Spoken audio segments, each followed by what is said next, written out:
Magandang araw, sambayan ng Pilipino. Magandang araw, mga kababayan. Kasama niyo po ngayon si Ka Eric sa isa na namang episode ng ating Balita at Talakayan. Ayun, mga kababayan. Again, as a start ng ating talakayan, hindi ko po pwedeng kalimutan na magpasalamat po sa inyo sa pagbibigay ninyo ng suporta at mga pagtulong sa ating mga pagsusumikap na makapagpahayag tayo at makapagbigay ng mga pananaw na nakakatulong po sa pagpapataas ng kamalayan at mga pag-unawa ng ating mga kababayan sa mga nagaganap po sa ating lipunan. Maraming salamat sa pagsuporta, pag-promote, pag-share ninyo ng ating videos, pagkampanya na dumami ang ating viewers at subscribers dito po sa ating Ka Eric Celis YouTube channel. Saludo at utang na loob ko po yan sa inyo, mga kababayan. And of course, nagpapasalamat din po kami ni Ma'am Lorraine Marie Badoy, ang aking kapartner sa programa naming Bigwas ng Agila 2.0. Please like, share, and promote also ang ating channel at ang ating mga videos. Sa puntong ito ay bibigyan po natin ng pananaw itong mga pang-aabuso ng ilang mga institusyon or halos mga pangunahing institusyon sa law enforcement at pati na po sa ating justice system na pilit po na binabaluktot ni Marcos Jr. sa tinatawag po na lawfare. Ang lawfare po, ang ibig sabihin niyan, law warfare. Ginagamit po ang batas upang ito ay maging instrumento ng mga nasa poder at kapangyarihan para durugin o lumpuin at paralisahin ang mga kalaban sa politika. Yan po ang konteksto ng definition ng lawfare. Isa din po yan, component ng lawfare na ito o yung law warfare na ito ay ang mga konsepto ng bend the law. Binabali at binabaluktot ang batas para ito ay pumabor sa interes na manatili sa poder at kapangyarihan ang gobyerno sa kasalukuyan ni Marcos at Romualdez. Maliban sa bend the law, ginagamit din po ang component na tinatawag na weaponization of law. Ginagamit as instrument sa panunupil at paninikil sa karapatan ang mga batas. Instead na ito ay magpangalaga ng kaayusan, katarungan at kabutihan ng mamamayan at ng buong lipunan. Isa po dito sa hindi may tatanggi na paggamit ng lawfare ni Marcos ay ang pagpwesto niya kay Boying Rimulya. The biggest mistake that ever happened to a constitutional body like the Office of the Ombudsman na dapat may integridad, may dangal at mayroong matino na pagkatao ang inilalagay po dyan bilang ombudsman sa Office of the Ombudsman. Yan po ay isang constitutional office. Ibig sabihin po, ang sakop ng kapangyarihan nito ay napakabigat at napakahalaga sapagkat isa itong impeachable official ang ombudsman at wala itong direktang sagutin sa presidente. Supposedly, independent po ito na tagapagbantay ng ating gobyerno, ng buong pamahalaan, lalo na sa usapin patungkol sa mga korupsyon, pandarambong, pangungurakot, at mga pang-aabuso sa poder at kapangyarihan ng mga matataas na opisyal ng gobyerno o halos lahat ng opisyal ng gobyerno, mga kababayan. Yan sana ang ibig sabihin ng isang mahalaga at napaka-signifikante na bahagi ng ating demokrasya, ang pagkakaroon sana ng matino, matuwid, at hindi abusado at hindi nang babaloktot ng batas na uri ng ombudsman. Kaya itong layunin ni Marcos Jr. na mapwestuhan ng mga abusado at ng mga power trippers ang mga key positions of government ay isang sistematikong hakbang ng pagsira at pagwasak sa mga traditional na democratic institutions, including ang constitutional body. So ang ombudsman na dapat ay naglilingkod bilang tanod bayan o tagapagbantay ng ating mga mamamayan, tagapagbantay ng ating kabanang bayan, ay nagiging instrumento sa political demolition attack ni Marcos laban sa kanyang kalaban sa mga politika. Kaya itong nangyari sa Senado, nakita natin kung paano dinurog ang independent majority na tumatayo at naninindigan laban po sa abuso, issue at iskandalo ng korupsyon, pandarambong, pangungurakot, at mga pananagutan ng gobyerno ni Marcos. Hindi po umabot halos ng isang buwan, ginamit ang ombudsman para pilit-pitin at paluhurin si Chis Escudero, si Joel Villanueva, na napilitan na maghudas sa grupo originally nila sana na independent majority. At ngayon, kasama na sa 3C Judas na kulto ng Senador ni Marcos Jr. kung ang pag-uusapan ay ang kanilang loyalty. Their blind loyalty to Marcos and Romualdez. Kaya sila tinatawag na 3C Judas na kulto o Senador ni Marcos, minsan Senado ng Malacanang. Yun ang tawag sa kanila. Nakita din natin kung paano lumpuin ni Boying Rimulya at ni Marcos ang karapatan ni Senador Jinggoy Estrada by making up cases na kunwari ay hinahabol nila si Senator Jinggoy Estrada sa pananagutan at kanyang pagkakasangkot di umano sa anomalya ng flood control. Subalit ang mga mastermind at ang mga naituro ng mas may mabigat na mga testimonya at mga ebidensya, sirkumstansya at mga revelations kagaya ni Marcos Jr. mismo, ang kanyang pinsan na si Martin Romualdez, ang anak ni Marcos na si Sandro Marcos, ang mga kontraktor na mga kongresista, ang mga tauhan ni Marcos, sila Pangandaman, sina Bunuan, sila Lucas Bersamin, Adrian Bersamin at iba pa, hindi po nasasampahan ng totoo at seryosong kaso. Kahit po itong ginawa ni Rimulya na pag-announce noong nakaraang buwan pa, mahigit isang buwan na in fact, nang sinabi niya na sa unang linggo ng Mayo, maisasampa na natin ang kaso laban kay Martin Romualdez at kay Chis Escudero. May nangyari ba? Wala. Bumaliktad at naghudas na si Chis Escudero at nilamon na ang kanyang paninindigan ng kanyang pagpakatuta kay Marcos, ganon din si Joel Villanueva, and yet absuelto pa rin hanggang ngayon at walang kinakaharap na seryosong kaso si Martin Romualdez. Umurong ang bayag ni Boying Rimulya nang sinabi ni Romualdez na kapag tinuluyan siya na masasampahan ng kaso, lalo pa ang non-bailable case na plunder o kaakibat na kaso na hindi siya makakapagpiyansa, sabi niya ni Martin Romualdez, ay marami siyang sasabihin. At hindi niya papayagan ang kanyang sarili, di umano, na maging scapegoat o sangkalan.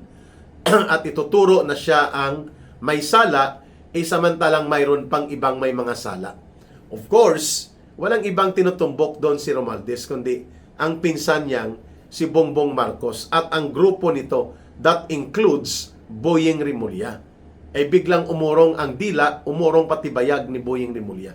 Hindi niya sinampahan ng kaso at wala ng seryosong update patungkol kay Martin Romualdez matapos po ang pagbabanta ni Romualdez na magsisiwalat siya at ikakanta niya ang pagkakasangkot ng iba pang mga major players and even the mastermind sa flood control and other plunderous and systematic corruption na ginawa po at nangyari sa ilalim ng gobyerno ni Marcos Jr. So obviously, Ombudsman Rimulya and his office, the Office of the Ombudsman, has been weaponized by Marcos to be part of the lawfare.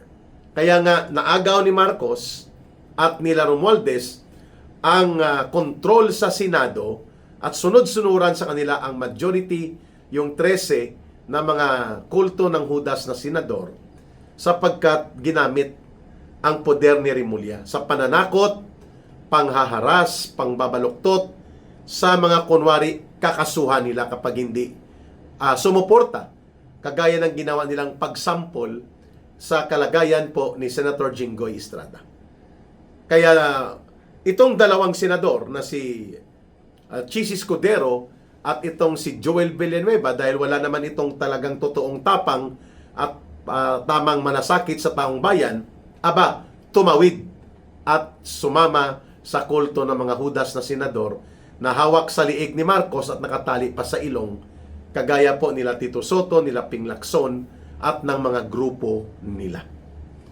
Now, maliban sa ombudsman na lantaran at garapalan kung umabuso ng poder at kapangyarihan, tinatakot din po ng mga kaso ang mga kritiko ng gobyerno, including ang mga whistleblowers. Nito naman ni Melvin Matibag, NBI Director. The NBI, just like the Ombudsman, is ang Office of the Ombudsman at ang NBI, napakahalaga po nila sa pagbubuo ng malakas na justice system, law enforcement, and rule of law sa ating bansa. Kung sana ay matino at maayos ito na ginagamit at hindi idinadamay sa maruming laro ng politika ng gobyerno ni Marcos at nila Romualdez. The NBI supposedly is a top professional law enforcement agency na lumalaban at sumasagka sa paglaganap ng mga high crimes, including po ang malakihan at malawakang mga pagnanakaw at pangungurakot sa pundo ng pamahalaan. And yet, hindi po ganyan ang ginagawa ng NBI. Ang ginagawa nito, binabalikan, tinatakot at iniipit ang mga supposedly whistleblowers at yung mga aktibo sa paglalahad ng kanilang mga saloobin upang tutulan at itakwil ang malaganap at malubhang korupsyon at pandarambong na nagaganap at naganap na sa ilalim ng gobyerno ni Marcos at nila Romualdez. So aside from ombudsman, the ombudsman has already been weaponized also.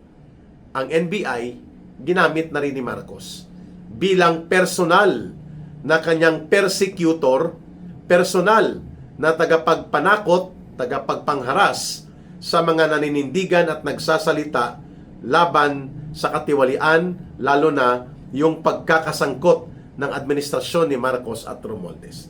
Nakikita natin yan, hindi lamang po sa personal na karanasan ni Ka Eric. Yan din po ang nararanasan ng former soldiers, yung 18 Marines, na kaliwat ka ng kinakasuhan, at ang kasabwat naman dyan ay Department of Justice. But going back to the NBI, itong pananakot na ginagawa ni Matibag laban sa kay dating Congressman Mike Defensor at sa pamilya nito, and sa iba pang mga lumalaban sa katiwalian at nagsasalita ng matapang upang tutulan ang korupsyon at pandarambong sa gobyerno sa kasalukuyan, kagaya kay Attorney Harold Respicio. Napakalubha at napakalantaran, garapalan na ginagamit ni Matibag ang posisyon sa NBI at ang NBI mismo para takutin at paluhurin ang mga political critics and opposition to the Marcos government, which is yung gawain na yan ni Ginoong Matibag ay isang pagpapababa at isang kabastusan at kaabusuhan supposedly sa integridad ng isang dapat ay matino at patas na uri ng professional law enforcement agency, which is supposedly yan ang role ng National Bureau of Investigation. So aside from the Ombudsman, ang Department of Justice man, ganun din po mga kababayan ang ginagawa. And even ang PNP. Samantalang ang AFP ay iwas pusoy, tahimik ang kanyang liderato at halos pipi, bulag at bingi sila sa kinasasadlakan ng mga mamamayan na malubhang krisis ng katiwalian at korupsyon na ang itinuturo po ng linya ng criminal trails none other than Marcos and Romualdez ang mga mastermind. Ang PNP naman ay aktibo rin po na mapigilan ang mga pagdaloy ng mapayapa at demokratikong mga pagkilos ng mamamayan. Binabarikadahan nila ang Senado, pinapailan din kami ng kaso ng PNP-CIDG, pati po si Senator Robin Padilla, kinakasuhan na rin. At nakita natin na naging partisan to the interest of Marcos and Romualdez ang akto ng Philippine National Police. So lahat po ng institutions ng gobyerno and then ang Senado, pinakialaman todo ni Marcos sapagkat ang Kongreso ay nasasakal na ito ni Marcos. Kontrolado niya na ito at hawak sa liig at nakatali sa ilong.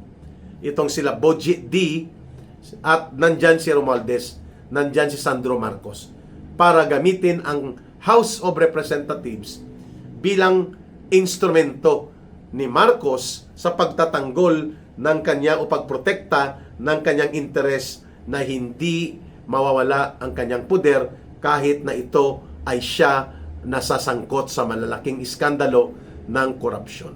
Kaya kailangan niya rin ang Senado. Sapagkat ang Senado, yan po ang may mga ilan pang role o function sa konstitusyon natin para magsilbi sa check and balance ng kapangyarihan.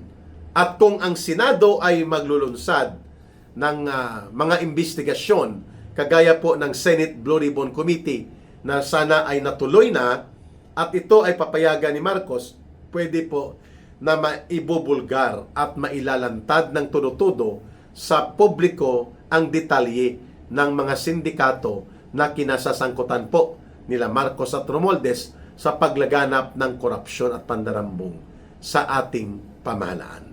Kaya kinuha ang Senado. Pangalawa, hindi lamang sa Senate Blue Ribbon Committee intended ang naturang maniobra upang sakalin at paluhurin ang Senado, kundi pati na rin po sa maniobra na gamitin ang impeachment trial laban kay Vice President Sara Duterte upang durugin at mawasak po ang pagkatao at ang dangal at political influence na mayroon ang Vice Presidente sa hangarin ni Marcos at nila Romualdez na mawawala na ang kanyang otoridad bilang Vice Presidente at hindi na makakatakbo pang muli sa anumang public office including sa 2028 elections sakali po na si Vice President Sara Duterte ay makonvict sa Senado. Kaya nga binabaluktot na nila ngayon nila Marcos ng mga alipores niya na 13 Judas na hindi 16 senators daw ang required na bumoto for the conviction of the Vice President. Dapat 14 lang. Wow! Dagat! Kung si Senator Kiko Pangilinan pa. So the distortions of the interpretation of the Constitution ay nagaganap ngayon sapagkat mayroon pong numero na kontrolado ni Marcos itong 13 kulto Judas at tinatawag na mga senador ni Marcos.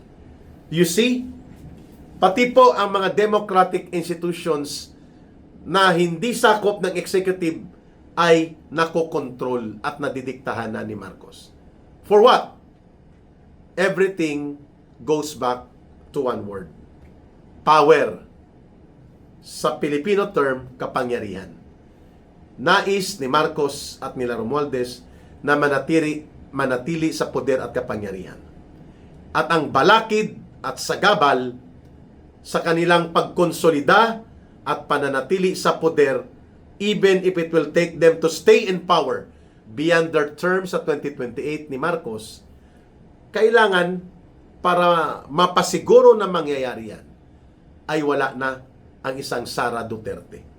Kaya kailangan niya ang Senado na kontrolin, kailangan niya ang ombudsman na tagapag-atake na sinasabayan mismo ng NBI, ng Department of Justice at ng PNP. Because Marcos and Romualdez, they are headed towards the direction of not giving up power even if their term expires in 2028. Yan ang nakikita natin na senaryo. Yan ang mga long-term objective nito kung bakit systematically pinosisyonan, kinontrol at ginamit na ni Marcos ang mga nadurobo at mga nagamit na pundo mula doon sa malawak na network ng pandarambong at korupsyon na binulgar na nila Saldico sa panunuhol ngayon.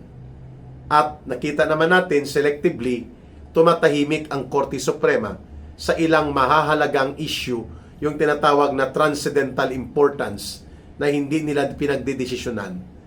Alam na natin na may mga special operations dito na nasasangkot at hindi naman po tayo ipinanganak nung panahon pa ng pananakop ng Hapon para hindi natin maintindihan ang diskarte na ito. Even ang pagtawid sa pagiging kain-suka at ngayon ay mga alipores na sila at hallelujah to Marcos Jr. and Romualdez, itong sila Hontiveros, De Lima, Trillanes at mga kabalahibo nila si Pangilinan at pati ang CPP, NPA, NDF.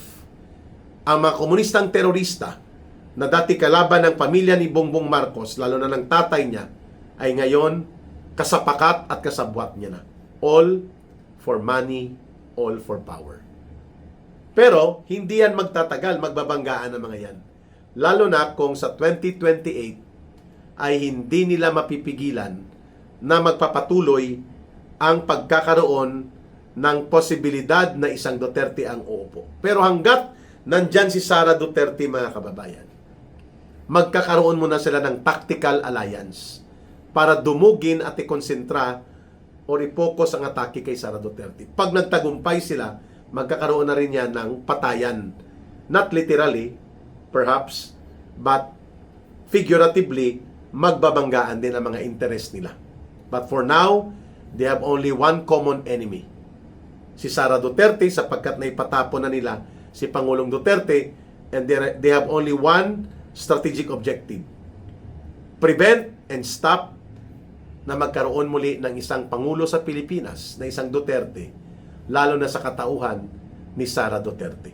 And that is the reason why Marcos and Romualdez are so desperate that they are now using lawfare o yung pagiging gamit sa batas para sa kanilang pandurog sa mga Duterte.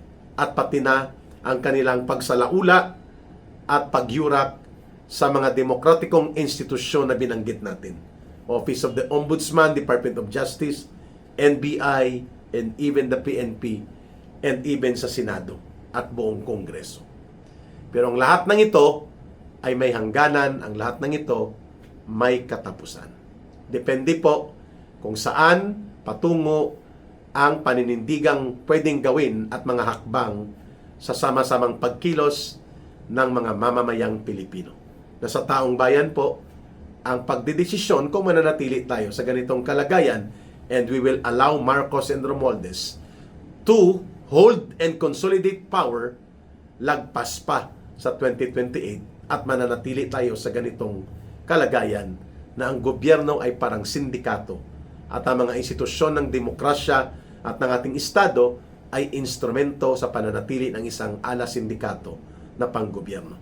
Taong bayan ang maghuhusga niyan. Maraming salamat, mga kababayan. Mahalin natin ang bansang Pilipinas.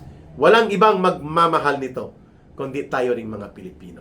Para sa Diyos at sa Pilipinas nating mahal, may God bless everyone. May Allah will be with those who are Muslim brothers and sisters. Maraming salamat po muli. Bye for now. Ito po si Ka Eric. Mabuhay!